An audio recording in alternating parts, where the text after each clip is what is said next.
بسم الله الرحمن الرحيم. الرحمن علم القرآن، خلق الإنسان، علمه البيان. الشمس والقمر بحسبان، والنجم والشجر يسجدان. والسماء رفعها ووضع الميزان، ألا تطغوا في الميزان. وأقيموا الوزن بالقسط ولا تخسروا الميزان.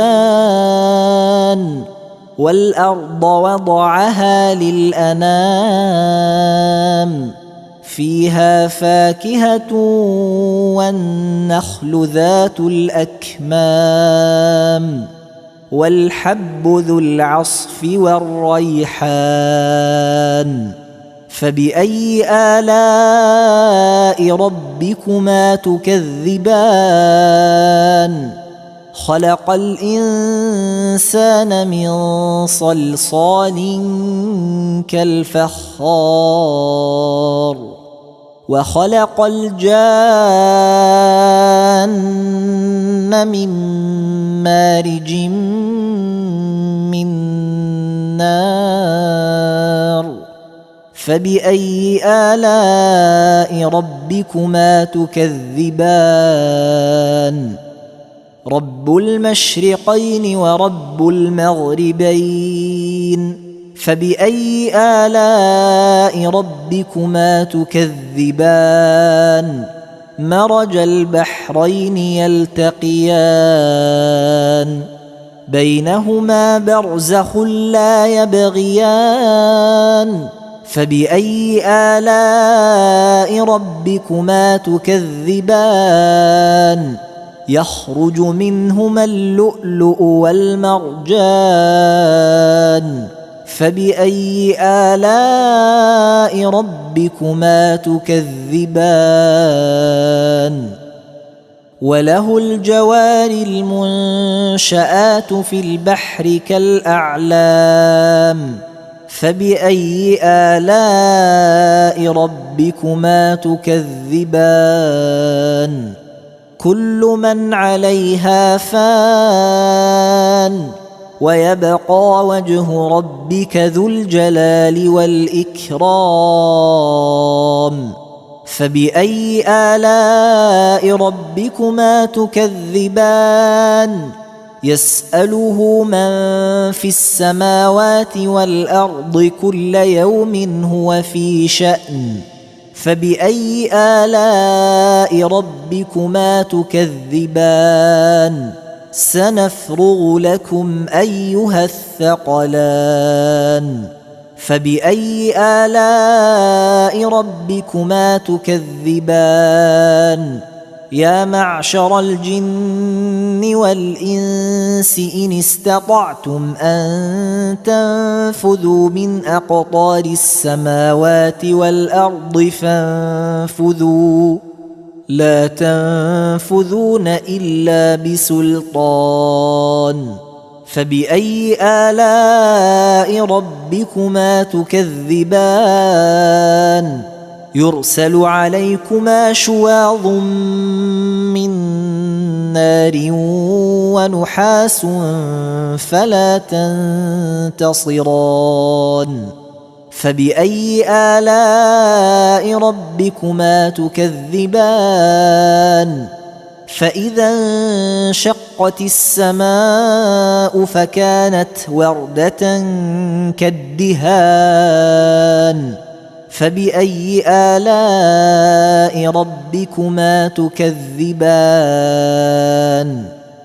فيومئذ لا يسأل عن ذنبه إنس ولا جان.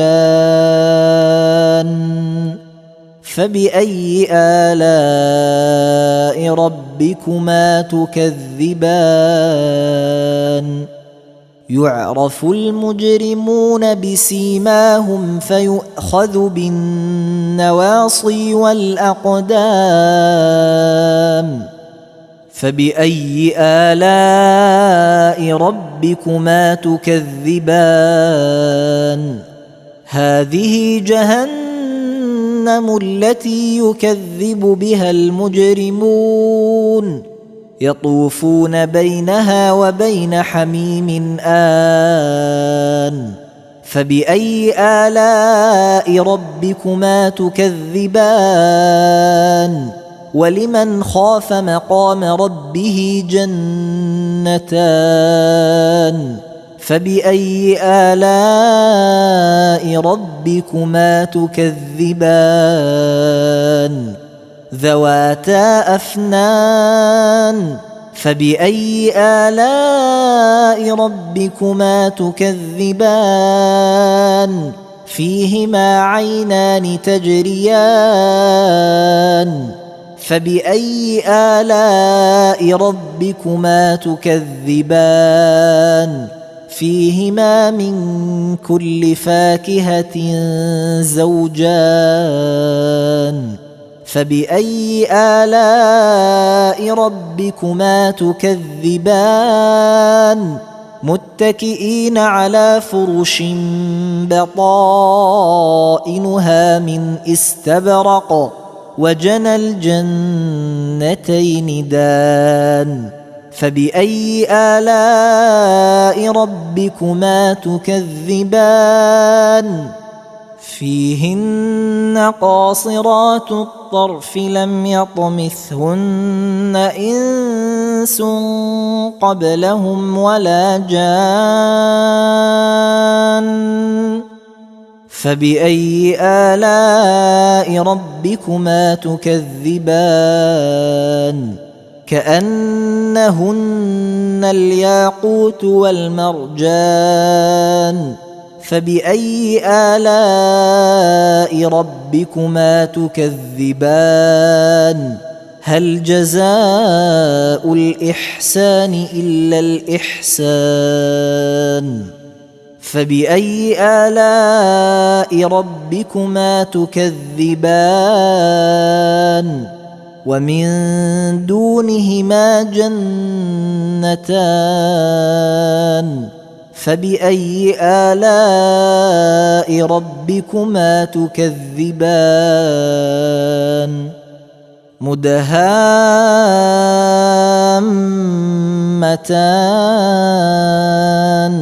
فبأي آلاء ربكما تكذبان فيهما عينان نضاختان فبأي آلاء ربكما تكذبان فيهما فاكهة ونخل ورمان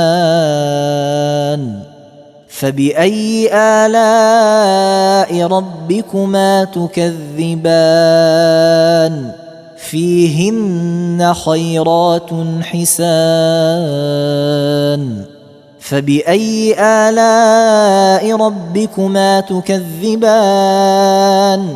حور مقصورات في الخيام فبأي آلاء ربكما تكذبان لم يطمثهن إنس قبلهم ولا جان فبأي آلاء ربكما تكذبان